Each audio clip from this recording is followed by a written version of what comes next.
ओम नमो भगवते वासुदेवाय। ओम नमो भगवते वासुदेवाय।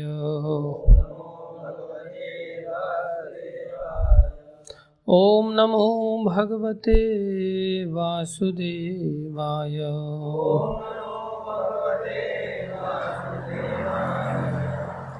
नारायणं नमस्कृत्यं नरं चैव नरोत्तमं देवीं सरस्वतीं व्यासं ततो जयमुदीरये। नष्टप्रायेषु भद्रेषु नित्यं भागवत सेवया भगवती उत्तम श्लोके भक्तिर्भवती नैष्ठिकी। कितने बजे तक लेना है? कोई टाइमिंग नहीं। 8:45। स्कंद 1 अध्याय 12 श्लोक संख्या 29। इति राज्ञ उपादिश्य विप्रा जातक को विदाः लब्धा पचितयः सर्वे प्रतिजग्मु स्वकान् गृहान्। इति राज्ञ उपादिश्य विप्रा जातक को विदाः लब्धा पचितयः सर्वे प्रतिजग्मुः स्वकान् गृहान्। इति राज्ञ उपादिश्य विप्रा जातक को विदाः लब्धः पचितयः सर्वे प्रतिजग्मुः स्वकान् गृहान्। पढ़ो। इति राज्ञ उपादिश्य विप्रा जातक को विदाः लब्धा पचितयः सर्वे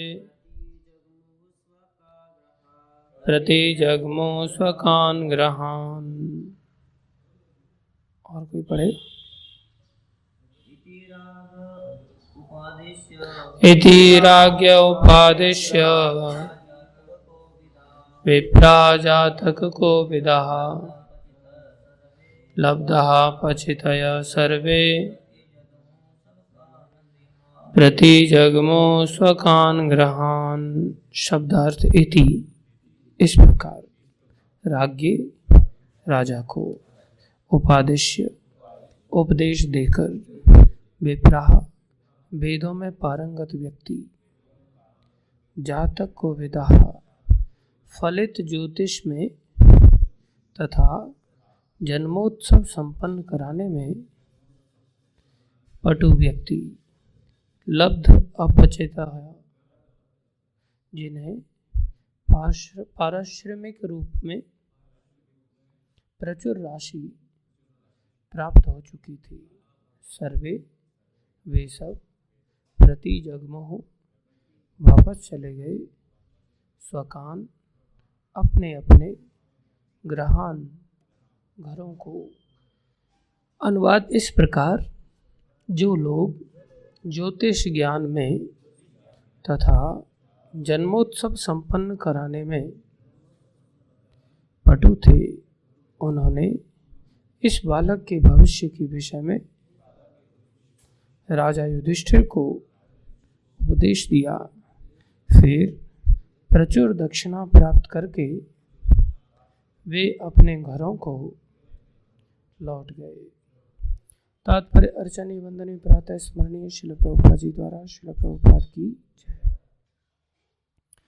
वेद भौतिक तथा आध्यात्मिक दोनों ही प्रकार से ज्ञान के स्रोत हैं, किंतु ऐसे ज्ञान का उद्देश्य आत्म साक्षात्कार की पूर्णता है। दूसरे शब्दों में सभ्य मनुष्यों के लिए वेद सभी प्रकार से मार्गदर्शक हैं। चूंकि मानव जीवन समस्त प्रकार के कष्टों से छुटकारा पाने का एक सुअवसर है, अतः वेदों के ज्ञान द्वारा इस समुचित ढंग से पथ प्रदर्शन होता है, चाहे वो भौतिक आवश्यकताएं हों या आध्यात्मिक मोक्ष। मनुष्यों का ऐसा विशेष वर्ग जो वेदों के ज्ञान में समर्पित होकर लगा रहता था, विप्र अर्थात वैदिक ज्ञान का स्नातक कहलाता था। वेदों में ज्ञान की विभिन्न शाखाएं हैं, जिनमें से ज्योतिष तथा आयुर्वेद दो महत्वपूर्ण शाखाएं हैं जो सामान्य जन के लिए आवश्यक हैं। अतः बुद्धिमान मनुष्य, जिन्हें सामान्यतया ब्राह्मण कहा जाता है, वैदिक ज्ञान की विभिन्न शाखाओं में पारंगत होकर समाज का मार्गदर्शन करते थे। यहाँ तक कि ऐसे बुद्धिमान व्यक्ति धनुर्वेद में भी पारंगत होते थे और विप्रगण ज्ञान के इस अनुभाग के भी शिक्षक होते थे, यथा द्रोणाचार्य, कृपाचार्य इत्यादि। यहाँ पर वर्णित विप्र शब्द महत्वपूर्ण है। विप्रों तथा ब्राह्मणों में थोड़ा अंतर होता है। विप्रगण वे हैं जो कर्म कांड में दक्ष होते हैं, जो समाज का मार्गदर्शन करके जीवन की भौतिक आवश्यकताओं की पूर्ति करते थे, जबकि ब्राह्मण मनुष्य दिव्यता के आध्यात्मिक ज्ञान में पटु होते हैं। ज्ञान का यह विभाग ज्ञान कांड कहलाता है और इससे भी ऊपर उपासना कांड होता है। उपासना कांड की सर्वोच्च परिणति भगवान श्री विष्णु की भक्ति में सेवा में होती है, और जब ब्राह्मण सिद्धि प्राप्त कर लेते हैं तो वे वैष्णव कहलाते हैं। पूजा की विधियों में विष्णु पूजा सर्वोच्च विधि है। समुन्नत ब्राह्मण वैष्णव होते हैं और जो श्री भगवान की दिव्य प्रेमा भक्ति में संलग्न रहते हैं। इस प्रकार श्रीमद् भागवतम जो भक्ति का विज्ञान है, वैष्णवों को अत्यंत प्रिय है। जैसा कि श्रीमद् भागवतम के प्रारंभ में बताया जा चुका है, यह वैदिक ज्ञान का परिपक्व फल है और उपरोक्त तीनों कांडों अर्थात कर्म, ज्ञान तथा उपासना कांडों से कहीं अधिक श्रेष्ठ विषय है। कर्म कांड के पंडितों में से जातक कर्म में पटु विप्र अच्छे ज्योतिषी होते थे, जो नवजात शिशु के भविष्य को केवल समय अर्थात लग्न की गणना से बता देते थे। महाराज परीक्षित के जन्म काल के समय से पटु जातक विप्र विद्यमान थे और उनके पितामह महाराज युधिष्ठिर ने इन विप्रों को पर्याप्त सोना, भूमि, गांव, अन्न तथा गाय सहित अन्य आवश्यक वस्तुएं भेंट की। सामाजिक संरचना में ऐसे विप्रों की आवश्यकता है और राज्य का यह कर्तव्य है कि ऐसे लोगों का अच्छी तरह पालन करे, जैसा कि वैदिक पद्धति में विधान है। ऐसे पटु विप्र राज्य द्वारा पर्याप्त धन दिए जाने पर सामान्य लोगों की निःशुल्क सेवा कर सकते हैं और इस प्रकार वैदिक ज्ञान का यह विभाग सबके लिए सुलभ हो सकता है। ओम ज्ञानम तिमिरन्धस्य ज्ञानाञ्जनशलाकया चक्षुरुन्मीलितं येन तस्मै श्री गुरुवे नमः।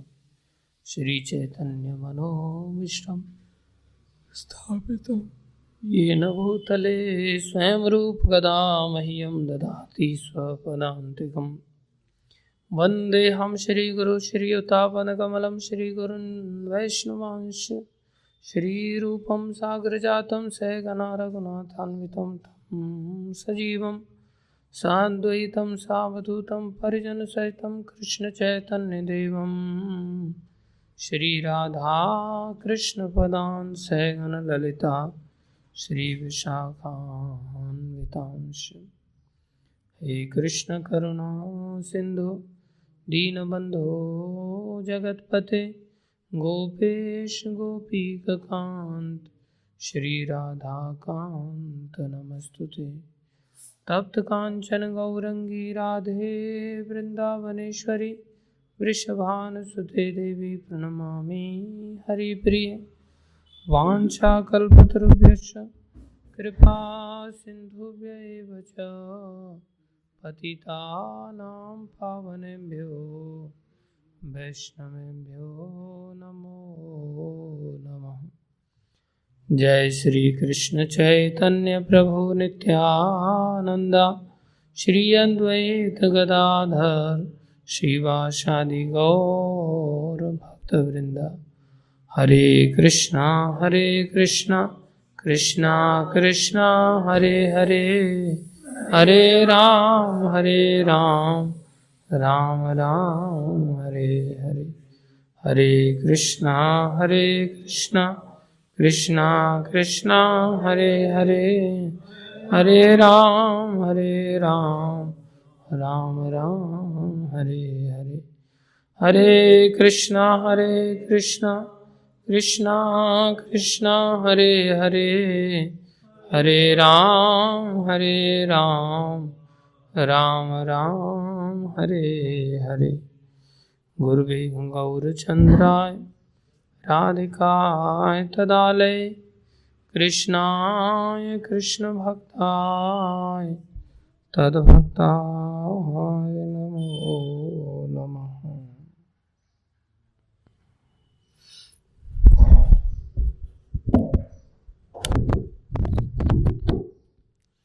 हरे कृष्णा। आप सभी भक्तों का हार्दिक स्वागत है। गुरु वैष्णवों की दया से जो कुछ भी कहें कृपा करके ध्यान से सुनिए।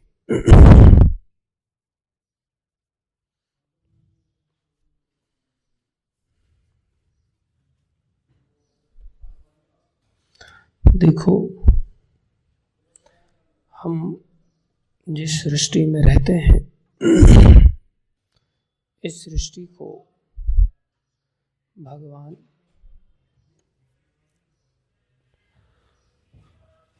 बार बार सृजन करते हैं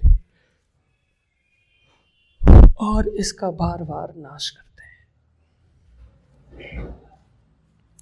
क्या कारण है, ऐसा क्यों करते हैं? हरे कृष्ण। आइए बैठिए।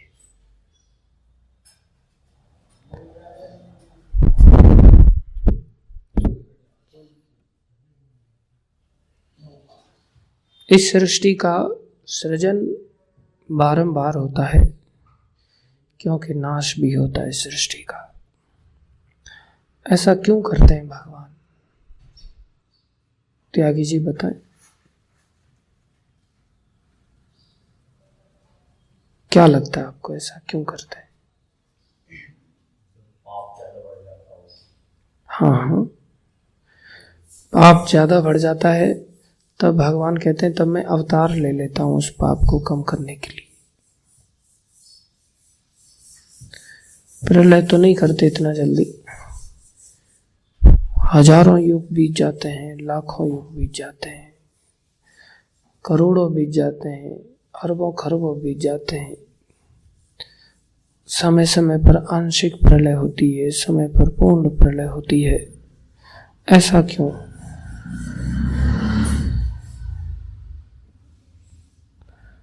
भट्ट जी,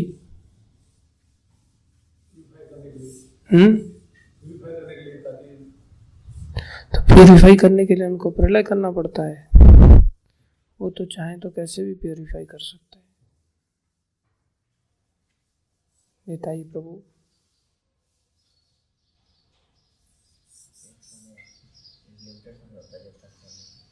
क्यों ऐसा लिमिटेड समय, ऐसा क्यों वो निर्धारित करके चलते हैं? कंटिन्यू क्यों नहीं? फिर से पैदा तो करना ही है, फिर से सृष्टि का सृजन तो करना ही है। नरसिंह प्रभु, जैसे हम जन्म लेते हैं, उम्र हो जाती है, फिर से हमें जन्म देते हैं भगवान, पुराना शरीर हो जाता है, सृष्टि पुरानी हो जाती है। अच्छा तो हमारा सोहनलाल प्रभु, ब्रह्मा जी की आयु पूरी हो जाती है, इसलिए भी सृष्टि का नाश हो जाता है। ऐसा करते क्यों है, लेकिन उसके पीछे क्या कारण है? फिर से पैदा करते हैं, फिर से एक ब्रह्मा पैदा करना होता है। ऐसा विधान ऐसा क्यों बनाया, कंटिन्यू क्यों नहीं चलने देते?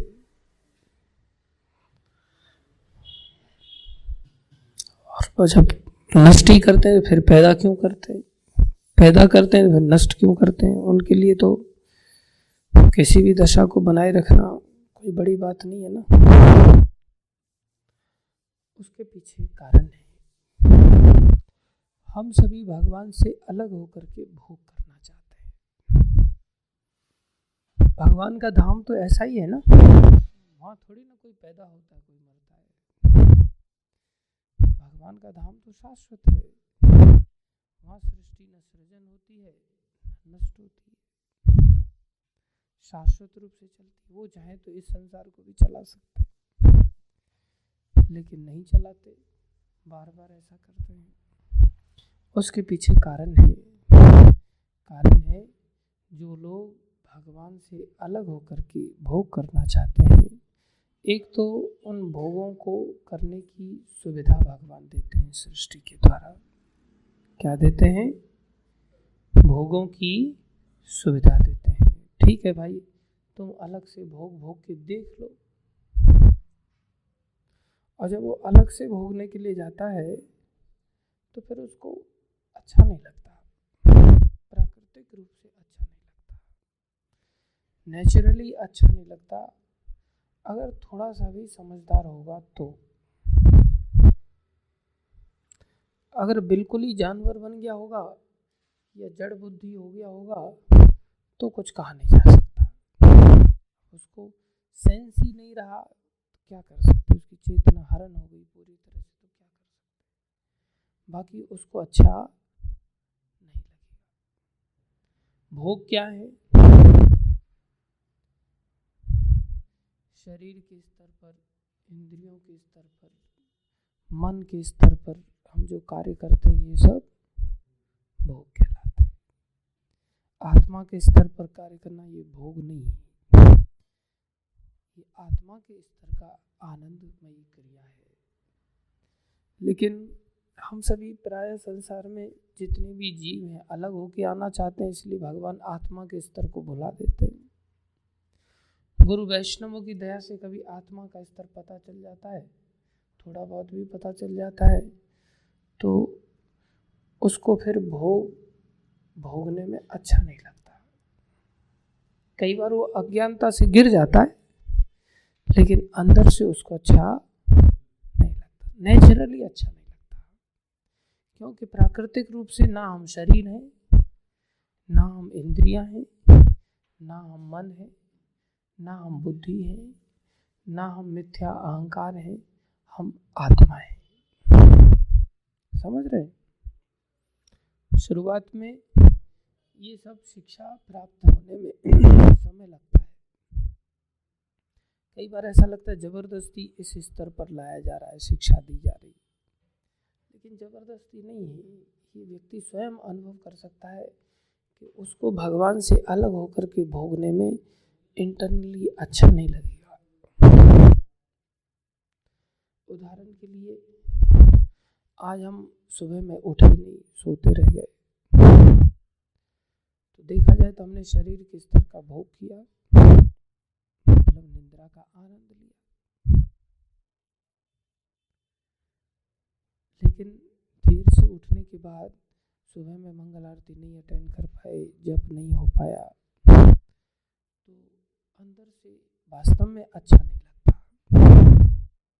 हृदय से अंदर ग्लानि फील होती है कि ऐसा ठीक नहीं हुआ। लेकिन अभी क्या मन पूरी तरह से शुद्ध नहीं है?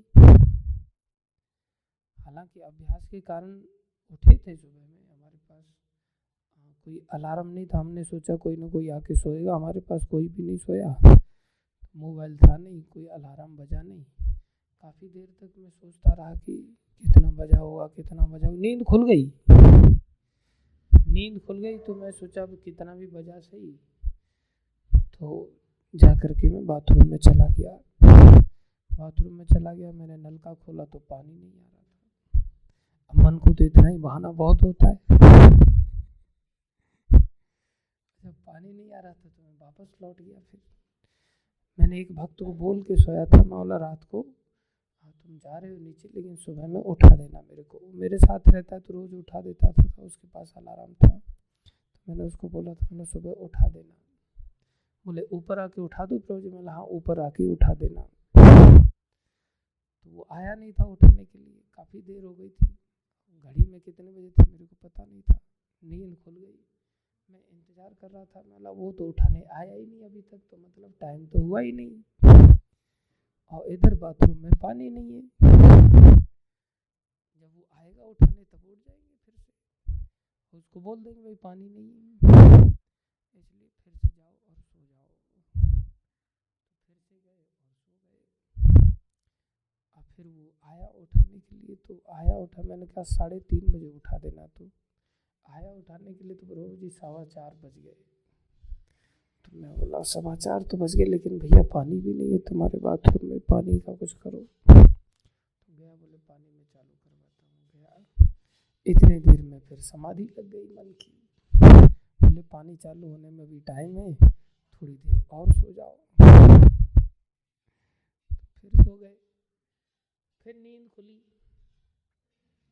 फिर उठ के जाने लगे। तब एक भक्त आ गया। वो भक्त कह रहा है प्रभु जी आप अब आराम ही कर लो अच्छी तरह से। फिर उसने अपनी संगति का प्रभाव दिया। फिर हम सोचे कि चलो वैसे भी मंगल आरती तो छूट गई है, अब थोड़ा सा आराम ही कर लेते हैं।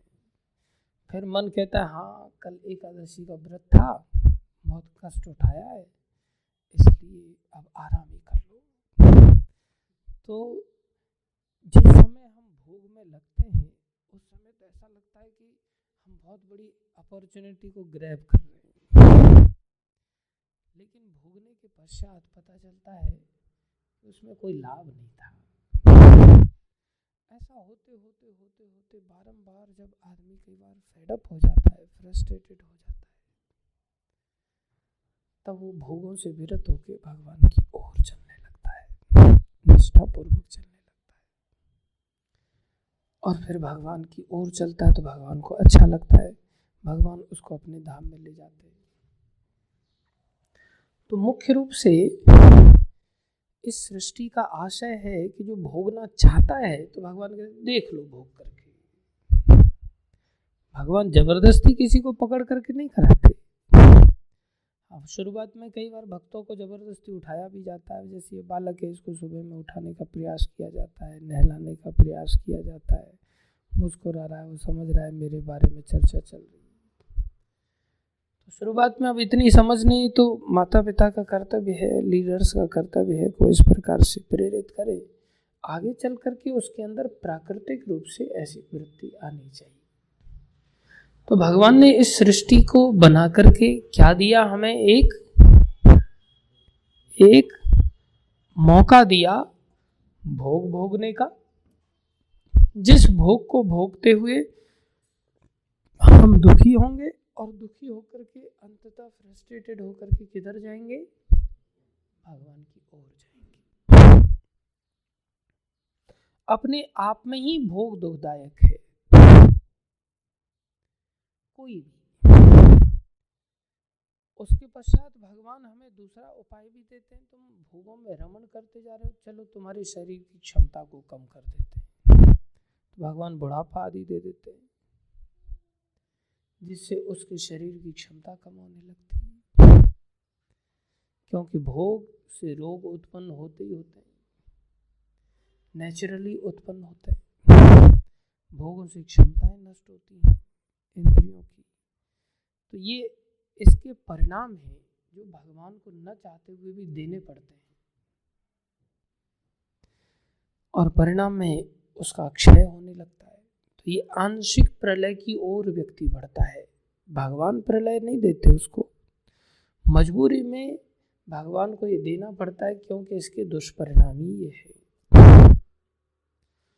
और अंत में जब भगवान पूरी तरह से परेशान हो जाते हैं कि जीव को मौका दिया था मैंने, इसके परिणाम स्वरूप फ्रस्ट्रेटेड होकर के मेरी ओर मुड़ने के लिए,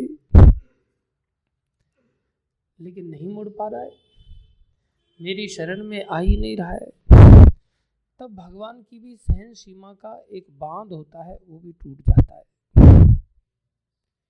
सबसे ज्यादा सहनशील तो भगवान ही रहेंगे, क्योंकि हम सब उनके अंश हैं। तो अंश के अंदर सहनशीलता इतनी ज्यादा कैसे हो सकती है जितनी भगवान के अंदर होगी। तो भगवान सहनशीलता में भी सबसे महान है। जब भगवान की वो सहनशीलता का बांध टूट जाता है, जब सहनशीलता समाप्त हो जाती है, तब भगवान अंत में अपनी क्रोध अग्नि से सारी सृष्टि का नाश कर देते हैं। ये इतना समय हो गया, अभी तक अपना उद्धार नहीं करा पा रहा है। ये फ्रस्ट्रेटेड नहीं हो रहा है, लेकिन मैं फ्रस्ट्रेटेड हो गया।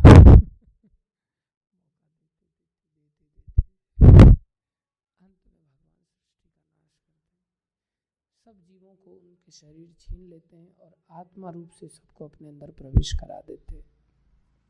फिर सोचते हैं ये सारे आत्मा कोमा जैसी स्थिति में पड़े हुए, ना तो आनंद का अनुभव कर रहे, ना दुख का अनुभव कर रहे, क्या किया जाए। चलो इनको फिर से एक मौका दिया जाता है।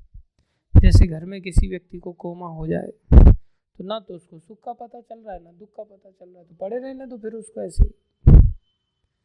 ऐसी इच्छा होती है, ऐसी इच्छा होती है कोमा से बाहर आ जाए। तो भगवान फिर अत्यधिक दया के कारण हृदय में फिर से सोचते, चलो इनको एक और मौका देते हैं। फिर से भगवान क्या करते हैं, सृष्टि की रचना करते हैं। तो सृष्टि की रचना और सृष्टि का संहार क्या उद्देश्य है, क्या उद्देश्य है भगवान का इसके पीछे? एक तो इच्छा की पूर्ति का एक अवसर प्रदान करना, साथ में उसको इस प्रकार से दिशा देना, व्यवस्थाएं ऐसी बनाना कि जिससे कि उससे फ्रस्ट्रेटेड होकर के मेरी शरण में आ जाए। नहीं आता तो क्या करते हैं, नाश करते हैं, क्रोध अग्नि से नाश करते हैं। अनंत शेष भगवान के स्वरूप में अग्नि बरसती है उनके मुखों से। समझ रहे हैं? जैसे कोई बालक नहीं सुधरता तो उसको माता पिता दंड देते हैं, क्रोध करते हैं। ये सृष्टि का मूल उद्देश्य है। तो इच्छा पूर्ति के लिए भगवान ने विधान बनाया है, तो उसके लिए कर्म कांड आदि का सेक्शन दिया है। क्या दिया है? कर्म कांड। शास्त्रों में ही सारी शिक्षा दी है कि तुम इसके द्वारा ऐसा कर लो, इसके द्वारा ऐसा कर लो। उद्देश्य लेकिन ध्यान रखना चाहिए, सारी सृष्टि का एकमात्र उद्देश्य वो क्या है, अंत तो होता भगवान की शरण में लाना।